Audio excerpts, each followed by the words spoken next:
Martin and Gina are two fictional characters from the classic 90s sitcom Martin. In season 1, episode 18, it's Valentine's Day, and Martin and Gina are toasting to their relationship just before they exchange gifts. After hearing that Martin was recently seen at the travel agency, Gina is excited about her gift and the possibility of a getaway and where that destination could be. Unfortunately for her, it wasn't quite what she expected. Chicago, Martin. Chicago in February is just as good as the Bahamas. Now, when it's Gina's turn to present Martin with his Valentine's Day gift, here's where things get interesting. Gina presents Martin with the statue of a backside sculpted by a friend of her father's.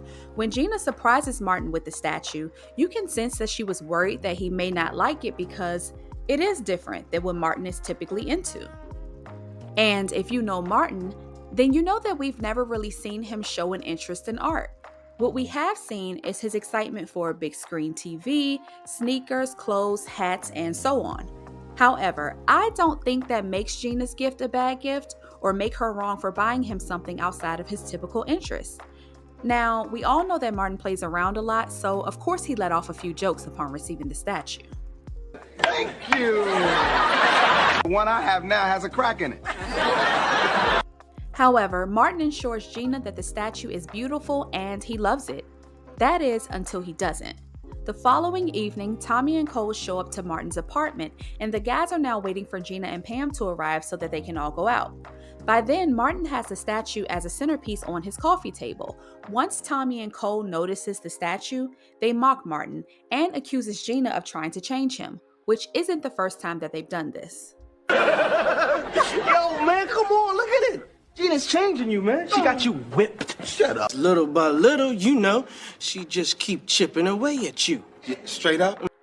At first, Martin attempts to explain that the statue is underappreciated art, but when Tommy and Cole don't let up, Martin can't handle the pressure from his boys, and now all of a sudden he doesn't like the statue, and Gina's taste is too bougie. I have a few opinions on this entire scene, but I'll start by saying this. Change or exposure to new things is not always a bad thing. Let me put it to you this way. I would describe Gina Waters as sophisticated, mature, and even a little reserved. She's a college-educated woman who comes from an upper-middle-class family. In season 1, episode 7, Martin was nervous to meet Gina's parents, particularly her father, Dr. Cliff Waters, because he was afraid that he wouldn't meet Cliff's standards for dating Gina. Her father's, man, this big famous doctor, man. He's used to Gina going out with lawyers, doctors, astronauts. He ain't gonna think I'm good enough for his daughter. What is he gonna think, right?